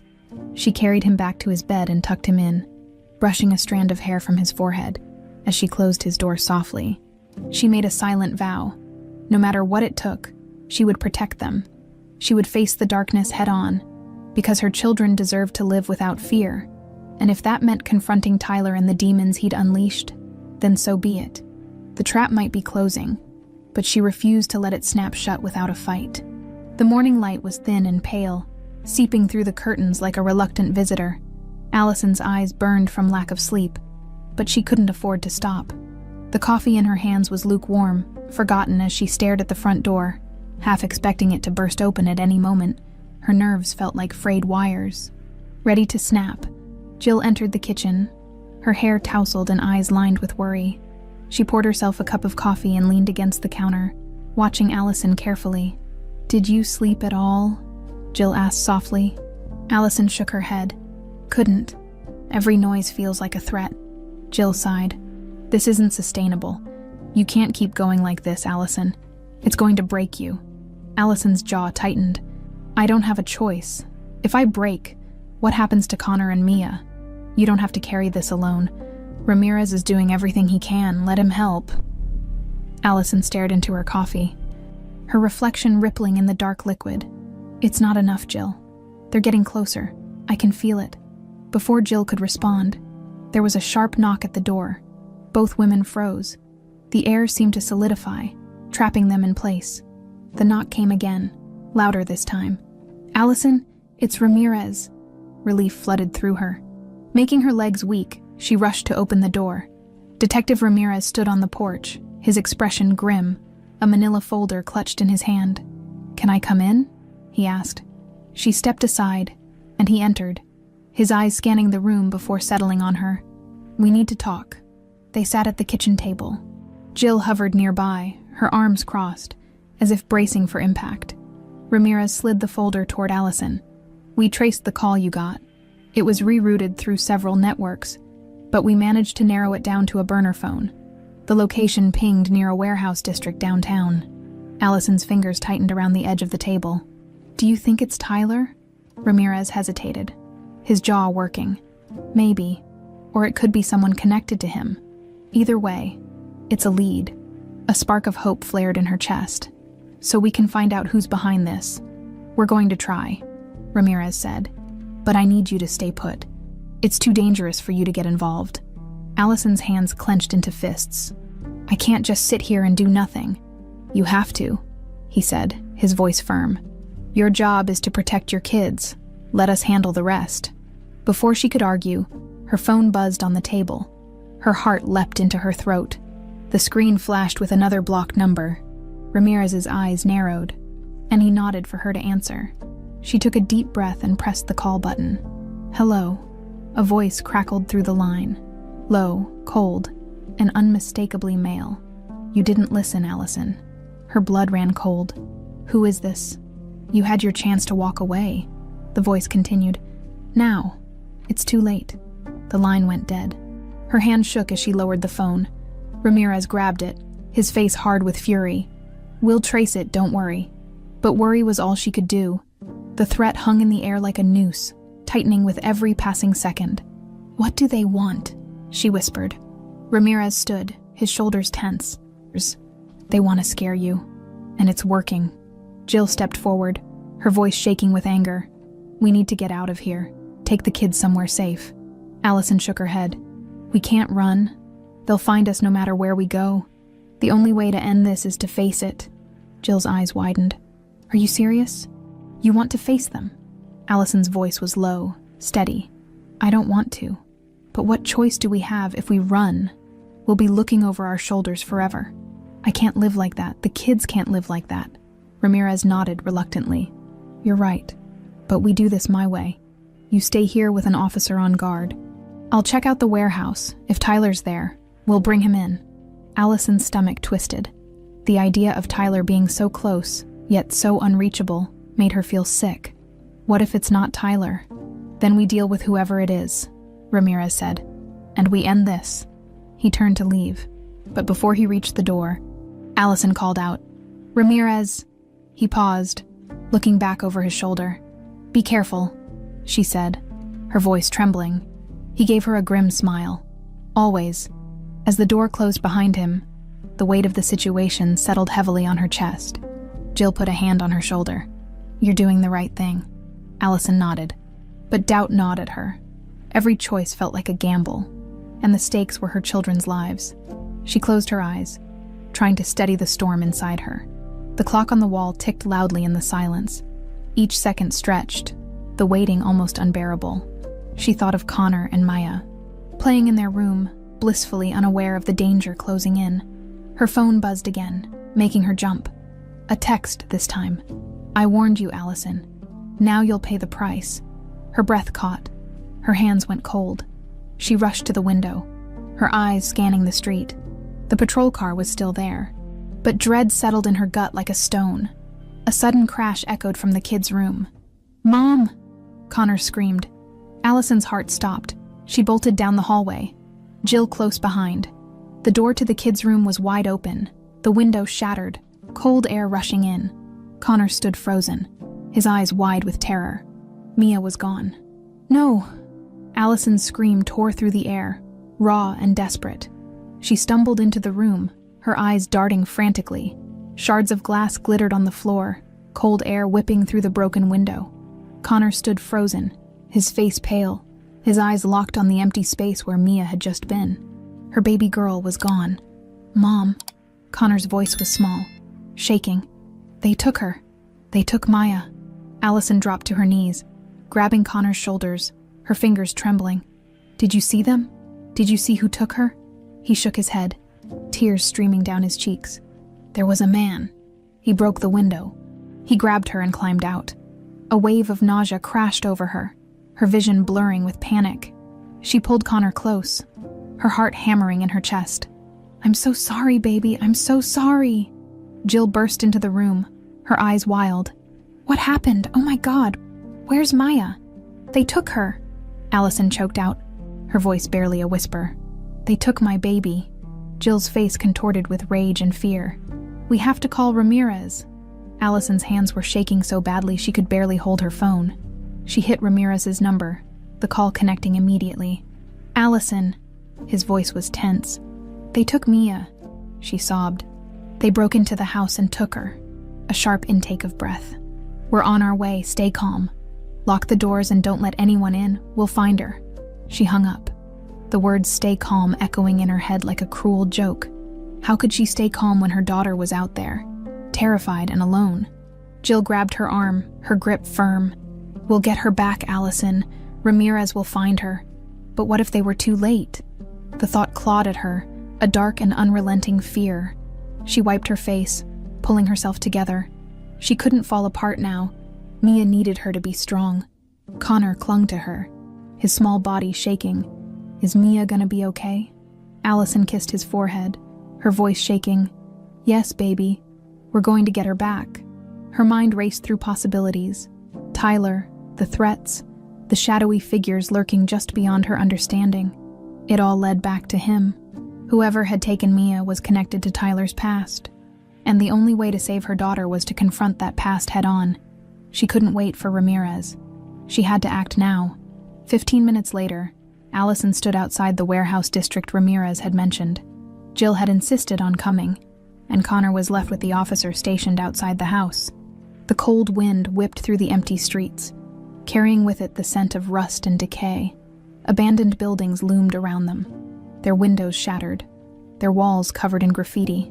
"This is crazy," Jill whispered, her eyes darting around.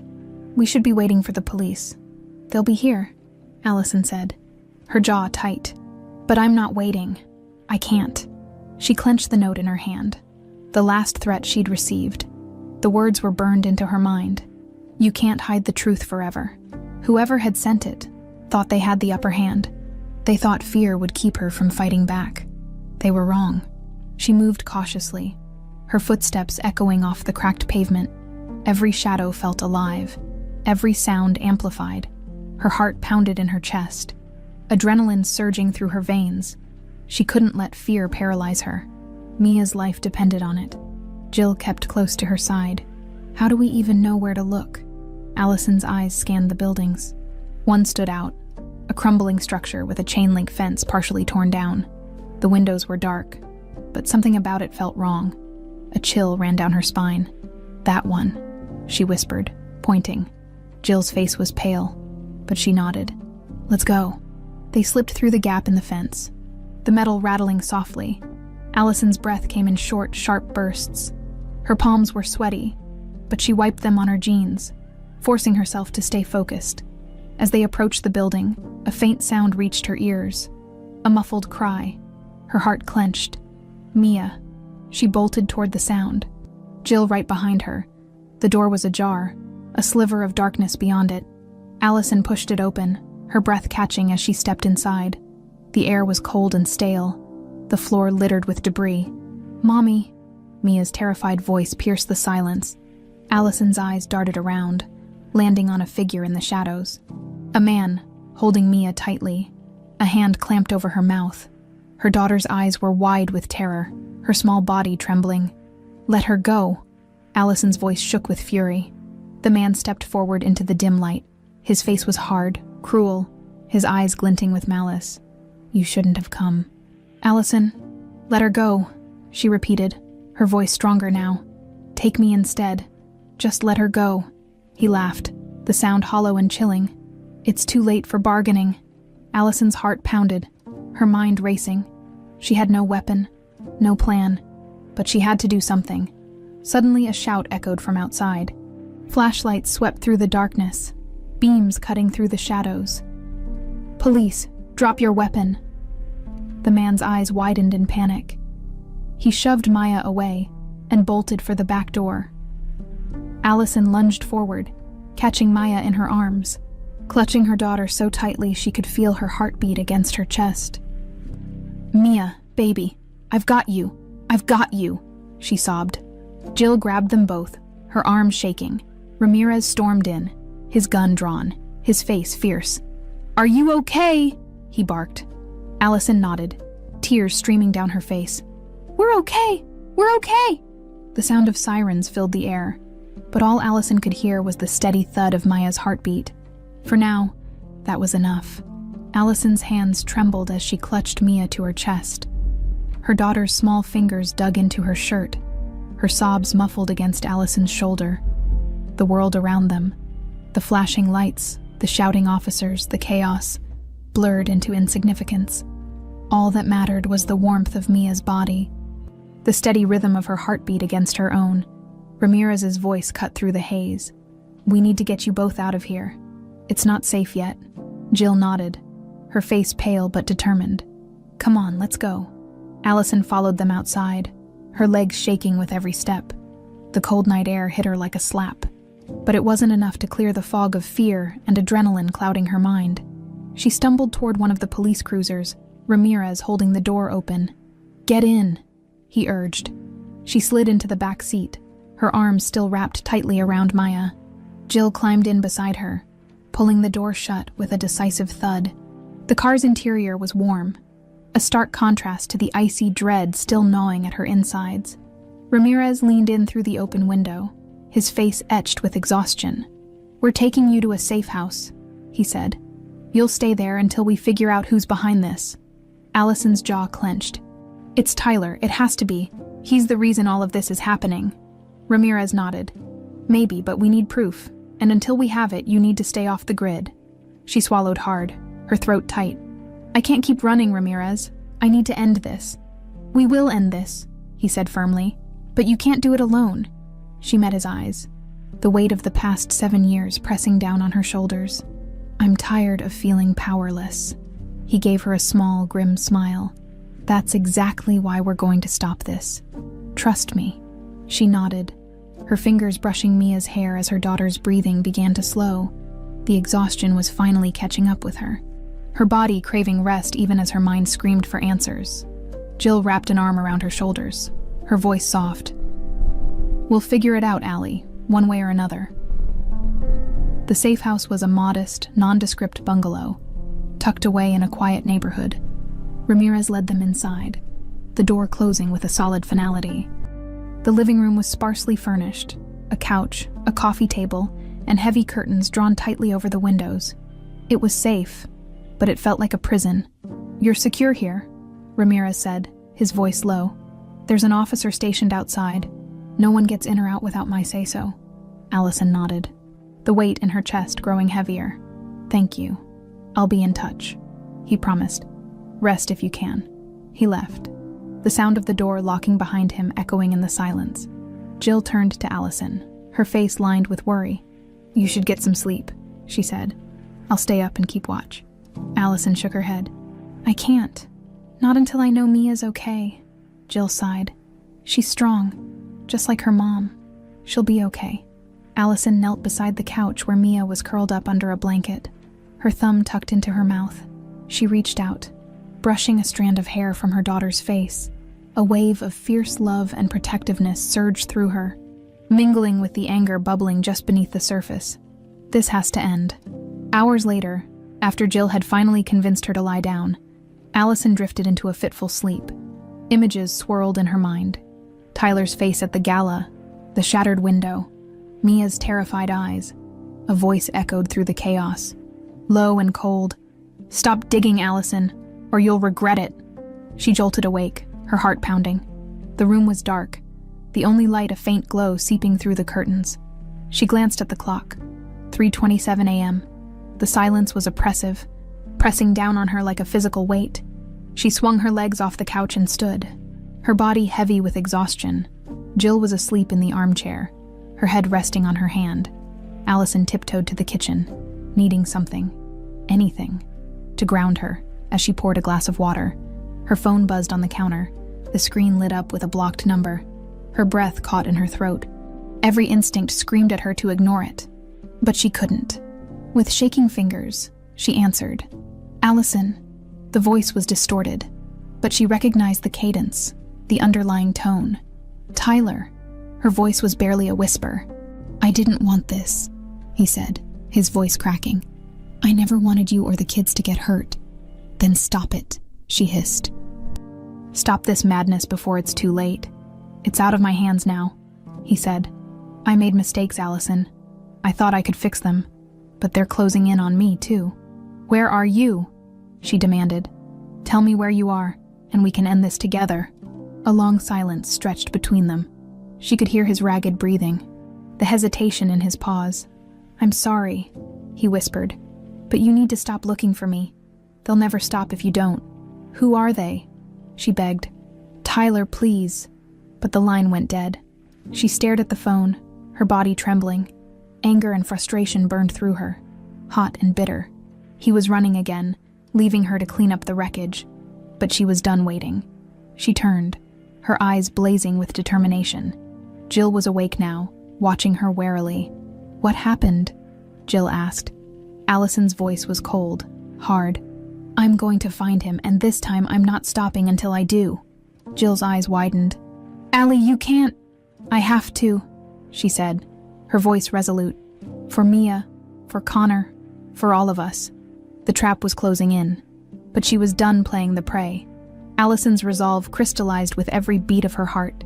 Fear had been her constant companion for too long, but it wouldn't control her now. She glanced at Jill, whose face was tight with worry. Allie, think this through, Jill said, her voice low. You can't just go out there and find him. Ramirez said it's dangerous. I don't care, Allison snapped, the anger in her voice surprising even herself. He called me. He knows where we are. As long as he's out there, we're never going to be safe. Jill's shoulders slumped, her eyes shimmering with unshed tears. You're not alone in this. We'll figure it out together. Allison shook her head. I have to do this, Jill. I can't live like this anymore. I need answers. Before Jill could argue, the door creaked open, and Detective Ramirez stepped inside. His face was grim, his eyes shadowed with exhaustion. You're awake, he said, glancing between the two sisters. We have a lead. Allison's breath caught. Where? Ramirez hesitated. We traced the burner phone to an abandoned hotel downtown. We think Tyler might be holed up there.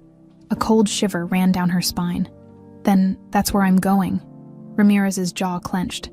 Absolutely not. It's too dangerous. We'll handle it. Allison stepped forward, her eyes blazing. I need to be there. I need to face him. He's the reason this is happening. He owes me the truth. Ramirez studied her for a long moment, then sighed. You won't back down, will you? No. He nodded reluctantly. All right, but you stay close to me. No heroics. Jill grabbed Allison's hand. "Be careful." Allison squeezed her sister's fingers. "I will." The ride to the hotel was silent. The air in the car thick with tension. The city passed by in a blur of neon lights and dark alleyways, the glow of early dawn just starting to lighten the sky. Allison's heart pounded in her chest, a steady drumbeat of determination and dread. The hotel loomed ahead, a relic of forgotten times. Its facade was crumbling, the windows dark and vacant. The once grand sign now hung crookedly, its letters faded and chipped. The building seemed to exhale despair. Ramirez parked the car a block away, his eyes scanning the area. "Stay behind me. We don't know what we're walking into." Allison nodded, her fingers clenching and unclenching at her sides. The wind cut through her coat, but she barely felt it. Her focus was razor sharp, every nerve on edge. They moved toward the entrance, their footsteps muffled by the debris-strewn sidewalk. Ramirez drew his gun, his body tense. The door was ajar, hanging off one hinge. He pushed it open with the barrel of his gun, the creaking sound echoing through the empty lobby. The interior was dark and musty, the air heavy with dust and neglect. Peeling wallpaper curled away from the walls like dead leaves. Broken furniture lay scattered across the floor. "Stay close," Ramirez murmured. Allison followed him, her breath shallow. Every shadow felt alive, every sound a potential threat. They moved down a hallway lined with cracked doors, the dim light filtering through shattered windows, casting eerie patterns on the walls. A faint noise stopped them, a creaking floorboard, barely audible. Ramirez held up a hand, signaling for her to stop. He moved forward, peering around the corner. Allison's heart leapt into her throat when she heard Ramirez's voice, low and firm. "Freeze! Don't move!" She stepped forward and saw him. Tyler. He was standing at the end of the hallway, his hands raised, his face gaunt and haunted. He looked so much older, the lines on his face deeper, his eyes hollow. "Allison," he whispered, his voice cracking. Rage surged through her, drowning out the fear. "How could you?" she hissed. "How could you put us through this?" He swallowed hard, his eyes flicking to Ramirez. "I didn't have a choice." "Bullshit." Her voice trembled with fury. "You always had a choice, and you chose to leave us." His face contorted with pain. "I was trying to protect you. Protect us." Her laughter was bitter, sharp. "You call this protection? Mia was kidnapped because of you." He flinched as if she'd slapped him. "I didn't know it would get this far. I thought if I stayed away, they'd leave you alone." "Well, you thought wrong," Ramirez snapped. "You've put your entire family in danger." Tyler's shoulders sagged. "I know, and I'm sorry, but it's too late for apologies." Allison took a shaky breath, tears burning her eyes. "Why did you call me Tyler? Why now?" He looked at her, his eyes brimming with regret. "Because I can't run anymore. They're closing in on me. I didn't want you to get caught in the crossfire." "Who are they?" Ramirez pressed. Tyler's gaze flicked over his shoulder, fear etched into his features. "Vincent Marks and his men. They know I took the money. They want revenge." Ramirez's jaw tightened. "Where's the money now?" Tyler shook his head. "Gone. I spent years hiding it, trying to buy time, but it wasn't enough." A sudden noise echoed through the building. Footsteps, fast and heavy. Tyler's eyes went wide. "They're here." Ramirez spun around. "We need to move now." Gunshots erupted, the sound deafening in the narrow hallway. Tyler grabbed Allison's arm, pulling her behind him as they ran for the back exit. Ramirez returned fire, his jaw clenched with determination. "Allison, go!" he shouted. They burst through the exit door, the cold air hitting them like a wall. Tires screeched in the distance. More gunshots. Tyler stumbled, his breath ragged. "Keep going," he gasped. "Don't stop." But Allison knew with a sick certainty that they were out of time. The icy air burned Allison's lungs as she sprinted through the alley, her fingers locked around Tyler's wrist. Ramirez's shouts and the crack of gunfire echoed behind them, each shot like a knife slicing through her nerves. Her legs felt like lead, but fear kept her moving. "Keep running," Tyler gasped, his breath ragged. They turned a corner, skidding on loose gravel. A rusty chain-link fence loomed ahead. A dead end. Allison's heart clenched. She spun around, her chest heaving, panic clawing at her throat. "We're trapped," she cried. Tyler scanned the alley frantically. His eyes landed on a metal door set into the brick wall, paint peeling around the edges. He lunged for it, yanking the handle. It didn't budge. "It's locked," he muttered, his voice desperate. Heavy footsteps pounded closer, the sound of their pursuers drawing near. Ramirez's voice carried from the distance. "Allison, hold on." Her eyes darted to Tyler, who was frantically looking for another way out. His face was pale, his eyes wide with fear and regret. She gritted her teeth, the weight of everything they'd endured crashing down on her. This had to end now. "We can't keep running," she said, her voice steady despite the terror coursing through her veins. "They're going to find us." Tyler turned to her, his eyes hollow. "I'm so sorry, Allison, I never wanted this." His words sparked a fire inside her. She stepped forward, her voice cold. "Sorry won't protect our children. Sorry won't fix what you've broken." Tears glistened in his eyes. "I know. Then do something," she hissed. "Stop running. Face them." A tremor ran through his body, and for a moment, she thought he might collapse under the weight of his choices. But then something shifted in his expression, a steely resolve she hadn't seen in years. He nodded. "Okay," he whispered. "I'll end this." The footsteps grew louder. The alley seemed to close in around them. Tyler took a deep breath, squaring his shoulders. He turned to Allison, his eyes softening. "Take cover. I won't let them hurt you." "No," she said fiercely. "We do this together." Before he could argue, Ramirez burst into the alley, his gun drawn, his eyes flashing with urgency. "Get down!" Allison dropped to the ground, just as gunfire exploded. Bullets whizzed overhead, sparks flying off the metal fence. Tyler dove beside her, his breath coming in sharp gasps. "Stay low!" Ramirez shouted. More figures stormed into the alley. Vincent Marks's men. Their eyes were cold, their weapons gleaming in the dim light. Allison's heart pounded, but she refused to give in to fear. She grabbed a piece of broken brick, her knuckles white. One of the men stepped forward, his gun trained on Tyler. "You really thought you could get away with it, Brooks," he sneered. Tyler's jaw clenched. "It's over, Marks. Let them go. I'll give you what you want." Vincent Marks emerged from the shadows, his face twisted in a sinister smile. He was impeccably dressed, his cold eyes glinting with malice.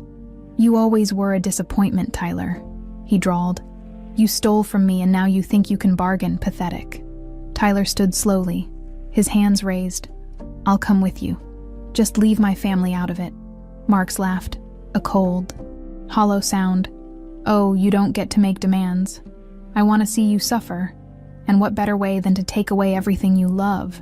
"No," Allison shouted, standing despite the fear clawing at her. "You're not taking anything else from us." Marks's gaze shifted to her, his eyes narrowing. "You're brave. Stupid, but brave." In that split second, Ramirez moved. He fired a shot, hitting one of Marks's men square in the shoulder. Chaos erupted. Gunfire cracked through the alley, the sound deafening. Allison ducked, grabbing Tyler's arm and pulling him behind a dumpster for cover. "We have to help Ramirez," she gasped. Tyler nodded, his face grim. He snatched a metal pipe from the ground, his knuckles white. "Stay close." They moved together, adrenaline surging through Allison's veins. Tyler swung the pipe, knocking a gun from one of Marks's men. Ramirez tackled another, wrestling him to the ground. Marks's eyes blazed with fury. He aimed his gun at Tyler, his hand steady. "This ends now." Time slowed. Allison's heart stopped. Without thinking, she lunged forward, slamming into Marks's arm. The gun went off, the shot echoing through the alley.